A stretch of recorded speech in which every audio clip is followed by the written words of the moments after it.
segundo turno. Quem tem razão? Senhores, eu vou pedir licença aos senhores e vou começar com a deputada eleita, ou melhor, reeleita, a deputada Adriana Ventura. Deputada, seja bem-vinda. A senhora que participou diretamente do pleito, que teve que fazer o corpo a corpo com eleitores. Qual é a sua percepção sobre essa abstenção do primeiro turno e qual a senhora imagina será o comportamento do eleitor neste segundo turno? Essa abstenção tende a aumentar ou muita gente pode se ver, digamos, incentivada a votar para decidir o presidente do país? Primeiramente, boa tarde, Piotr, é um prazer estar aqui novamente no Prós e Contras, e boa tarde aos meus colegas aqui que estão comigo nesse painel. Bom, na minha visão, historicamente, a gente sabe que no segundo turno essa abstenção aumenta, né? Muitas vezes, inclusive, porque tem menos eleitos, muitas vezes porque os outros majoritários dos estados, né? No caso de São Paulo, por exemplo, nós temos segundo turno, mas tem os estados, inclusive, que nem o governador já foi eleito, como Minas e Rio de Janeiro, já que a gente está falando da região sudeste. Mas o que a gente vê muitas vezes é que as pessoas não se motivam a votar, isso é histórico. Eu ouvi muito nas ruas, inclusive, que fala, olha, faz não sei quantos anos que eu voto, mas eu vou voltar agora porque eu estou acreditando na sua proposta. Então, o que a gente percebe no eleitor? Existe uma camada de eleitores desiludidos com política, isso é histórico, e ele não se mobiliza. Então, a grande pergunta, então, se você perguntar, na minha visão, os dois elementos que você traz, se ele vai aumentar a abstenção, eu acho que historicamente no segundo turno aumenta. Só que, por outro lado, e olhando por um outro enfoque, a gente tem muita polarização e, às vezes, o anti isso ou anti aquilo talvez fará as pessoas que não se levantarem da cadeira e votar. Então, existe agora uma mobilização, né, de quem está concorrendo para tentar encantar este eleitor. Roberto Carlos Almeida, seja bem-vindo. Boa tarde. Deixa eu lhe fazer essa pergunta já baseado no que disse a deputada eleita, ou melhor, reeleita, a Adriana Ventura. Eu tenho muita gente que disse que não foi votar, sobretudo pessoas mais idosas, por causa daquelas filas gigantescas, pessoas que desistiram. Eu não sei exatamente o percentual disso, mas muita gente pode ter decidido não ir votar. E eu tenho uma eleição muito polarizada desde o começo, que também influenciou na decisão dos estados. O senhor acha que vai reduzir essa abstenção, levando-se em conta este aspecto, ou o senhor acha que tende a aumentar, como historicamente ocorre, e bem lembrou a deputada? Piotr, boa tarde, muito obrigado pelo convite. Antes de começar a responder, eu gostaria de perguntar, já teve a oportunidade de ler o meu livro, A Mão e a Luva, o que elege um presidente, que eu lhe presenteei da última vez que estivemos pessoalmente, Piotr? Sim, recebi o livro, sim, falamos dele, inclusive, já. Ah, que bom, Piotr, uma satisfação. Veja só, a abstenção vai aumentar para o segundo turno. Vale lembrar, né, que ela só não foi maior porque o TSE rejeitou o pedido da campanha de Bolsonaro para limitar o transporte no dia da eleição. Teve um ministro que veio a público dizer que aquele pedido foi um pedido absurdo, né? Você se recorda, sabe? Isso é um fato, né? Aconteceu, né? E o ministro Benedito Gonçalves disse que foi absurdo a campanha de Bolsonaro pedir para limitar o transporte no dia da eleição. Se tivesse ocorrido, a abstenção teria sido ainda maior do que os números absurdos que você acaba de mostrar. Em todas as eleições com 2 turnos, Piotr, no segundo turno houve um aumento da abstenção de 1 ponto percentual, 2 pontos ou 3 pontos percentuais. A abstenção não vai diminuir. A deputada está correta? Aliás, deputada, lamento muito que o partido da senhora tenha diminuído, não tenha atingido a cláusula de barreira. Caiu de 8 para 3 deputados, diminuiu também, né, deputados estaduais, lamento muito. Mas o que acontece, Piotr? Os eleitores que não votam, em geral, são eleitores que se mudam, vão morar num município distante, num estado distante, e não mudam o domicílio eleitoral. Eu mesmo me mudei há 17 anos atrás do Rio para São Paulo e na primeira eleição não tinha mudado meu título, deixei de votar. Então isso é muito comum. Se ele não tem o título para votar no primeiro turno, ele não terá o título para votar no segundo turno. E no primeiro turno você tem a mobilização que deputados, senadores, governadores fazem para levar as urnas. E agora você não terá em vários estados nos quais a eleição terminou em primeiro turno. Nesses estados, a abstenção será um pouco maior do que nos estados que têm eleição para governador. Esta é a regra. E o mundo segue regularidades. A ciência faz isso. Eu sei que tem muita gente anti-ciência, mas a ciência detecta regularidades do mundo. e a ciência afirma que a abstenção irá aumentar no segundo turno. Professor Lucas Azambuja, qual a sua opinião? O senhor acha que vai reduzir a abstenção ou pode aumentar essa abstenção? Porque se reduzir, tudo indica nós podemos ter uma virada eleitoral. Ou não, mas enfim, é uma chance. Para isso ocorrer, eu preciso de mais votos, levando-se em conta o resultado do primeiro turno. Ou o senhor acha que vai aumentar? Primeiramente, boa tarde a todos, né?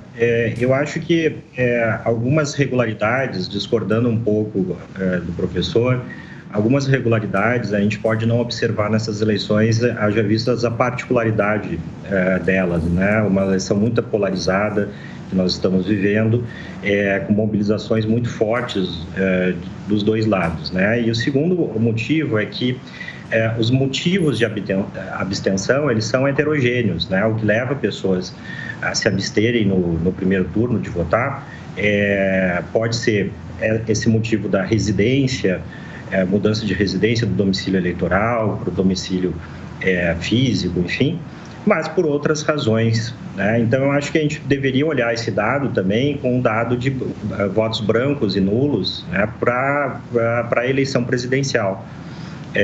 Porque eu acho que vai haver uma composição desses dois movimentos, né? De pessoas que vão votar, né, no segundo turno, por diferentes razões, e ao mesmo tempo pessoas que deixaram de votar no sentido de que votaram branco e nulo, né, e vão, pela própria simplicidade de haver agora duas opções, né, se sentirem mais estimuladas a escolher. Além disso, entra agora a máquina também partidária, porque apesar dos estados onde já houve uma decisão eleitoral de governador, eu tenho ainda a conexão política com o governo federal. Então, há estados que vão ter uma conjuntura mais favorável com o governo Bolsonaro e outros com o governo Lula. Então, essa máquina vai começar também a agir no nível da política local. E isso pode, sim, alterar o perfil dessa abstenção e, ao mesmo tempo, dos votos brancos e nulos. Doutor, o senhor fez menção aí, isso chama atenção, vai me dar aqui um outro argumento para apresentar a todos os senhores e a deputada. Porque quando a gente olha para trás, é uma coisa a eleição, a gente tem que olhar para frente. Eu não vou desconfiar da ciência, mas a lógica da ciência é ela se renovar. Ela faz descobertas e ela muda concepções. E eu não estou questionando o conhecimento científico que o Alberto Carlos trouxe aqui do ponto de vista da análise dele. Mas eu tenho um eleitor agora, nunca foi tão envolvido com política do que a gente está vendo. Basta ver o tamanho de participação das pessoas em eventos, neste caso, muito mais a favor do presidente Jair Bolsonaro no primeiro turno. Eu estou falando de rua, o 7 de setembro, ou mesmo nas redes sociais. E acho que essa simplicidade apontada aí pelo Lucas Azambuja deixa muito claro. As pessoas, elas sabem que é uma questão de futuro, decidir em torno de um nome ou de outro. Deputada, as pessoas vão olhar mais para frente ou para trás em segundo turno? Porque isso muda o número da abstenção. Pode mudar, pelo menos. Então, essa é a grande pergunta, né? Na verdade, eu vou falar por mim. Eu acho que daqui para frente, principalmente para esses que estão desiludidos, que não acreditam mais em política, a gente tem que ver quais são as efetivas propostas dos candidatos para sair desse fla-flu. Então, o grande ponto é, temos dois, o que faremos? Porque tem uma linha que fala, temos dois candidatos.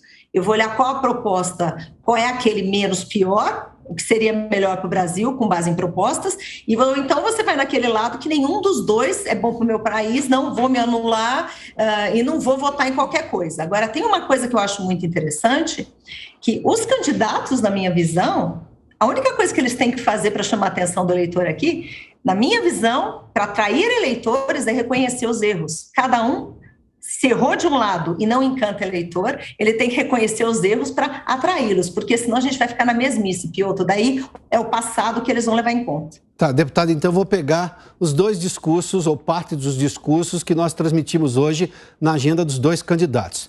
Lula estava mais irritado, fez acusações contra Bolsonaro, inclusive foi aqui em São Bernardo do Campo, e o presidente Bolsonaro, em Brasília, chegou inclusive a dizer que a primeira-dama novamente reclamou dele falar palavrões, ele pediu desculpas, mas ele disse que às vezes tem que tomar decisões difíceis, mas enfim, foi num tom muito mais cordial. Então eu vou continuar com a senhora só para entender. Por esse ponto de vista, já há uma mudança na postura dos candidatos olhando para esse aspecto que a senhora fez menção? Sim, porque o que acontece? Tem as pessoas que estão indecisas ou que não foram votar, que não foram, o índice de abstenção, o mesmo do brancos e nulos, mostra uma rejeição aos dois candidatos, certo? Então, logo que o único caminho da reconciliação, entre aspas, e do encantamento é fazer esse reconhecimento e comprometimento com pautas do Brasil. Porque enquanto ficar em ataque pessoal, isso não vai trazer ninguém para a urna para votar. Então, é um bom caminho. Alberto, vamos lá. Levando-se em conta o que disse o Azambuja do ponto de vista de olhar para o futuro, olhando para essa polarização, que de alguma forma questiona o seu ponto de vista de que sempre aumenta, e isso historicamente é um fato, aumenta a abstenção no segundo turno. Mas esses pontos levantados também pela deputada, qual a sua posição? Piotr, deixa eu só corrigir uma informação sua, que você falou uma coisa errada, factualmente errada, tá? Você disse que a participação nunca foi tão grande. Não é verdade. A menor abstenção na história das eleições presidenciais brasileiras foi na eleição de Collor, 12%. Por quê? O país estava 29 anos sem ter eleição presidencial em função de ditadores, pessoas autoritárias, né? Essa abstenção de agora foi... Deputado, ela só perdeu... Doutor, Peraí, Piotr, essa abstenção agora só perdeu para a abstenção de 98. Deixa eu dar um dado, é importante corrigir. É importante corrigir, Piotr. Não, mas não foi isso que eu disse. Eu dou a palavra, eu respeitei, você falou, Piotr. Agora você vai me deixar falar, você vai desculpar. Em 94, a abstenção foi menor do que agora, 18%. Em 2002, a abstenção em primeiro turno foi menor do que agora, 18%. Em 2006, vencido por Lula, a segunda vez, a abstenção foi menor que agora, 17%. Em 2010, a abstenção foi menor que agora, 18%. Em 2014, a abstenção foi menor que agora, 19%. Em 2018 foi em décimos. A abstenção foi 20,3% e agora foi 20,95%. Então, essa eleição mobilizou menos que as eleições anteriores, em que pese a polarização que você afirmou. O Azambuja entrou em contradição. Ele disse que o branco e nulo ia diminuir, e sempre diminui no segundo turno. Então, ele utilizou o passado para falar do futuro. Então, ele seguiu a regularidade do passado, mas não seguiu a regularidade do passado no que diz respeito à abstenção. A abstenção sempre aumenta. Eu sigo nos dois casos. Eu não faço escolha de qual regularidade eu sigo. A regularidade é que a abstenção aumenta em segundo turno e o branco e nulo diminui. E o Azambuja não afirmou algo importantíssimo, que essa foi a menor taxa de brancos e nulos da história das eleições presidenciais, excetuando a de Collor. Isso é importante. E no segundo turno, branco e nulo é menor. Foi na passada porque ninguém queria nem Haddad nem Bolsonaro. O nulo, na maior parte das vezes, é erro de votação. Então, na medida em que a escolaridade do eleitorado aumenta, o erro diminui. O Azambuja disse que tem vários motivos para abstenção, mas não mencionou nenhum. O único que ele mencionou foi o que eu disse que era, que é não ter o domicílio eleitoral. Né? Depois ele não mencionou mais nenhum. Toda vez que o TSE faz recadastramento, no ano seguinte a abstenção despenca. Isso é uma prova concreta, científica, real, de que a abstenção tem a ver com domicílio eleitoral. Muito obrigado por me deixar falar, Piotr. Eu vou ser elegante com o senhor e vou dizer que o senhor cometeu um equívoco no que eu disse. E agora o senhor vai ouvir, por gentileza.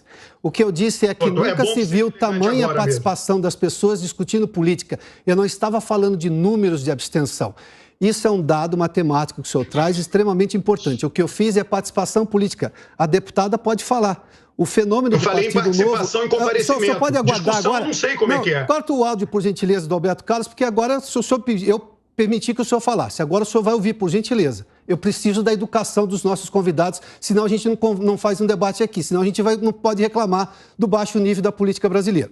Então, por gentileza, o que eu fiz menção foi da participação das pessoas em discutir política. E isso é uma ciência social, isso eu posso dizer porque o jornalismo é quem acompanha isso no dia a dia. Eu cubro eleições há 30 anos, eu posso dizer que isso é muito maior hoje.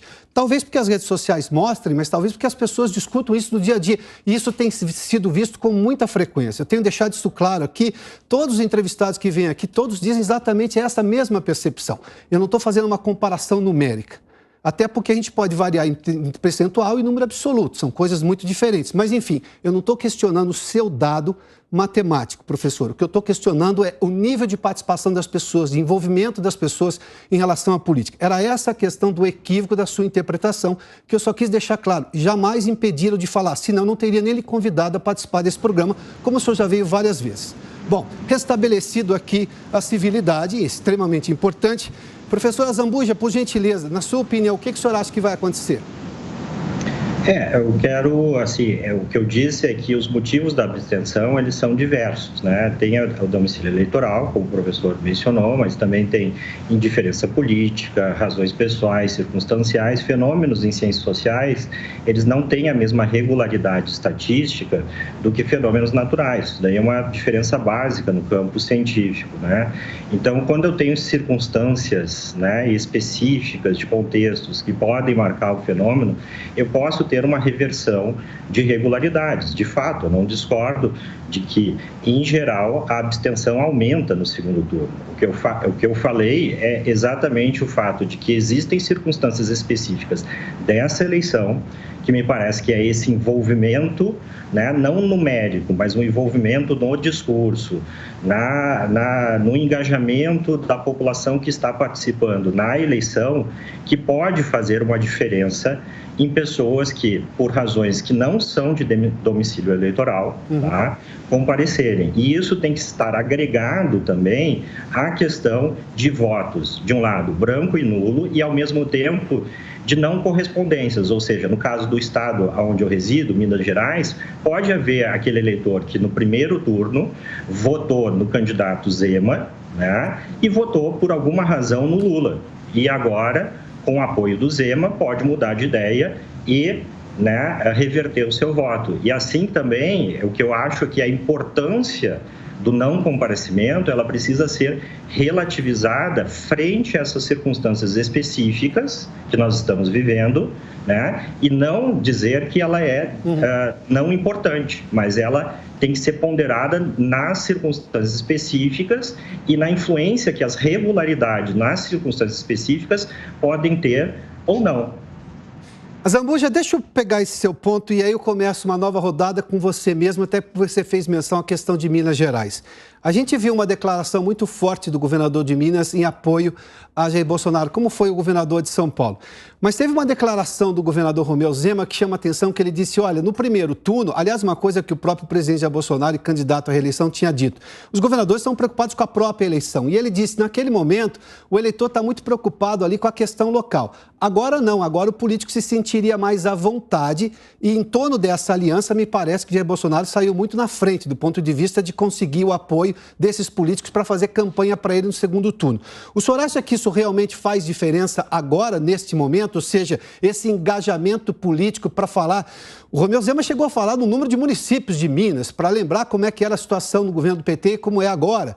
Isso é muito importante. O Rodrigo Garcia, aqui em São Paulo, fez a mesma menção, dizendo que o São Paulo é grande porque o PT nunca governou o Estado. Ele falou isso durante a campanha, repetiu agora. Esse tipo de declaração funciona porque a gente não viu, por exemplo, um apoio explícito de Ciro Gomes. A gente viu um apoio também cheio de vírgulas de Simone Tebet ontem, embora eles tenham confirmado formalmente apoio a Lula. Mas, na sua opinião, esse apoio político consegue engajar as pessoas até para diminuir a abstenção, talvez, e aumentar o número de pessoas em favor de um ou de outro candidato? Eu acho que a declaração em si não, mas é a máquina que é mobilizada pelo político, né? Então, no caso aqui, por exemplo, do Romeu Zema, em Minas Gerais, ele, durante a campanha dele, ele conseguiu regionalizar a campanha, ou seja, ele não se vinculou ao embate Lula versus Bolsonaro como o seu adversário político, o ex-prefeito de Belo Horizonte, Calil, que apoiou Lula desde o momento. Então, o que o Calil fez? Ele, de alguma forma, atraiu para si a rejeição do Lula no seu voto, enquanto que o Romeu Zema permaneceu um pouco distante, focando essas questões regionais. Agora, ele está desvinculado disso, uma vez que ele ganhou. E assim, ele pode mobilizar a máquina, inclusive de municípios, para mostrar que a situação seria favorável no governo Bolsonaro em vez do governo Lula. E isso leva uma máquina de convencimento, de mobilização, que pode diminuir o número de abstenções, pontualmente, talvez não agregadamente, e também reverter alguns votos. Tá. Voltando a esse assunto, porque a gente está falando de segundo turno e a possibilidade de ter mais votos, porque, obviamente, o candidato que está na frente quer confirmar essa vantagem, o candidato que é atrás quer virar votos ou trazer mais gente para votar. Alberto Carlos, na sua opinião, esse envolvimento dos prefeitos, de governadores, ou seja, isso pode trazer realmente grande envolvimento do eleitor a ponto dele ir à urna? Zero envolvimento. Quando o Collor venceu, né, foi segundo turno, Collor e Lula. Todos os candidatos que não foram para o segundo turno apoiaram Lula e Collor venceu. Tá? Existem muitas evidências dessa natureza. O caso do Zema é curioso, né? Quando você mobiliza a máquina como um todo, né? Você não mobiliza a máquina seletivamente. A maior coisa mais fácil que tem é botar um santinho. Primeiro Bolsonaro, segundo Zema, né? Ele não botou um santinho só Zema. Aliás, lá teve o voto Lulema, né? Tinha muito material de campanha com Zema e Lula na mesma bandeira. Isso daí está aí, 1000 fotos, etc. Né? E o eleitor mineiro tem a seguinte característica: o eleitor mineiro vai dizer para o Zema: Zema, a gente já deu o que você queria. A gente já deu o governo estadual para você. Agora não vem me perturbar, não. O mineiro é assim. E é curioso, o Zema não conseguiu eleger nenhum deputado federal do Novo e elegeu só 2 deputados estaduais. O PT elegeu 12 deputados estaduais em Minas. Isso é um sinal de máquina forte de um lado e sinal de máquina fraca de outro. Eu estou trazendo as evidências empíricas. Não é blá, blá, blá o que eu estou falando aqui. Estou dizendo o que acontece numa eleição. Tá? A eleição funciona de uma maneira muito sólida. O eleitor que foi no primeiro turno e digitou o 13 e apertou o confirma, digitou o 22 e apertou o confirma, ele não vai mudar de voto. É o patamar mínimo que os dois terão, é o patamar que eles tiveram no primeiro turno. Decidir o voto no primeiro turno é mais difícil que no segundo. Segundo, eu já votei no primeiro, vou votar no segundo nesse mesmo candidato. A questão é para onde irão os outros votos. O eleitor já decidiu, não ficou esperando Simone Tebet, não ficou esperando o Ciro, ele já decidiu. Né? E aí estão aí as pesquisas aí mostrando quem está na frente e quem está atrás. Né? Isso, ele não vai ficar, ele vai dizer exatamente isso que eu disse. O Azambuja ficou meio chocado do voto Lulema. Né? Como é que pode ter votado no Zema, votado no Lula? O motivo é muito simples, ele avalia bem o Zema fez um bom governo, ele diz, o governo do Zema é bom, vou mantê-lo aqui. E avalia mal o Bolsonaro, eu quero tirar ele lá. Então ele vota para manter o governador estadual e vota para tirar o presidente. Isso não vai mudar no segundo turno. Teve a mesma coisa, tem essa característica tipicamente mineira. Zema, eu já dei para você o que você queria, agora não vem me perturbar aqui. Me deixa eu votar em paz para presidente. Deputada, a senhora acha que é com esse ponto de vista que o eleitor vai fazer o julgamento agora no segundo turno do que disse aí o Alberto, ou está muito mais para o que disse o Azambuja? Olha, eu acho que a questão da máquina que o Azambuja traz é relevante, porque sim, existe uma máquina trabalhando, né? Às vezes, até pegando o que o Alberto falou, realmente talvez a máquina trabalhe com foco, por exemplo, numa campanha do governo e não para eleger deputados federais. Então, talvez haja uma dessincronia, né, como foi dito aqui. Mas tem umas coisas também que é a memória da população, né? A gente vê que Minas Gerais, o Lula foi mais votado, mas isso não transferiu para o Calil, tanto assim que o Zema foi reeleito no primeiro turno. E um outro ponto também é a memória, né? A memória. O que eu quero dizer com isso? Minas Gerais sofreu e sofre ainda o tenebroso governo anterior que o Romeu Zema está tentando sanear, servidores sem receber, um monte de dívida, aquela vergonha, aquelas apropriações indébitas todas. Sendo assim, e cidade de São Paulo também, lembra bem. O governo anterior do Romeu Zema era do PT, isso, deputada? Era do, perdão, só... Foi? O nome do governador anterior, Romeu Zema, só... não me vem à memória agora. Pimentel. Fernando Pimentel, exatamente. Pois não. Pimentel. Então, no governo do Pimentel... Pimentel não conseguiu ser eleito deputado federal. Tá, pois não, deputada, então, continua. Mas daí, continuando e finalizando também para dar palavra para os colegas, a cidade de São Paulo também lembra bem como foi a prefeitura do Haddad, e realmente, eu vou falar pela cidade de São Paulo, porque eu sou paulistana, eu sou da cidade de São Paulo, a gente não quer PT, mas nem assim, nem léguas de distância. Então, sendo assim, existe, na verdade, a gente tem dois lados, existe a máquina sim, existe a memória tenebrosa passada também. Então, eu acho que o eleitor vai ponderar todos esses dados e o que é sustentável ou não para ele. Azambuja, quer só fazer um complemento desse ponto de vista que você levantou, por favor? Primeiro, dizer assim, ao contrário do que o colega falou, eu não fiquei chocado com o chamado voto Z Lula, etc.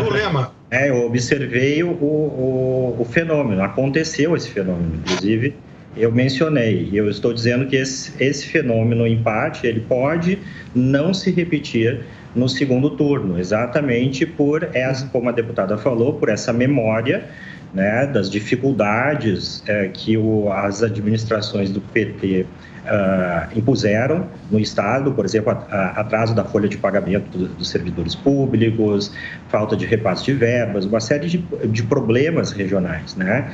Que agora, com o Zema, né, e os seus apoiadores, né, que não é só deputados, né, é todo o conjunto das máquinas partidárias, aliados, que não é só do Partido Novo, mas dos outros partidos, né, do Bolsonaro, que estão aqui, que vão apoiar o governo Zema, que vão se articular para relembrar as pessoas em diferentes contextos. É essa política do corpo a corpo que vai acontecer agora, sem grandes preocupações com o resultado eleitoral do primeiro turno, né, onde se precisava não contaminar a imagem do Zema com a rejeição de um lado ou de outro. Essa foi a estratégia do Zema, foi uma estratégia vencedora, agora é o novo segundo turno, e ele é do interesse dele, né, eleger o Bolsonaro, porque um governo petista, né, vai tentar reconstruir o PT em Minas Gerais e, assim, tornar, né, a situação novamente fiscal, principalmente de Minas, mais complicada para justamente esvaziar o governo Zema. E isso é uma preocupação exatamente pelo que o colega mencionou. O Partido Novo não conseguiu eleger uma bancada, então ele precisa da bancada do partido do Bolsonaro, do PL, das outras lideranças, o apoiando e trazendo um bom resultado, porque muito provavelmente o Zema está mirando uma futura candidatura presidencial. E isso vai ter uma diferença, sim, no convencimento e nas circunstâncias específicas do estado de Minas. Azambuja, obrigado pela gentileza. Deputada, obrigado pela gentileza. A gente está com o tempo já finalizado para o debate. Deputada, muito obrigado. Alberto Carlos, obrigado também pela participação aqui neste debate aqui do Prós e Contras. Importante é sempre a gente manter a civilidade, o bom tom na forma de expressar a sua opinião, porque é assim que a gente contribui com o debate necessário, republicano, democrático nesse país. A gente vê que tem muitas pessoas que aderem justamente a esse modelo e é sempre bom a gente manter assim.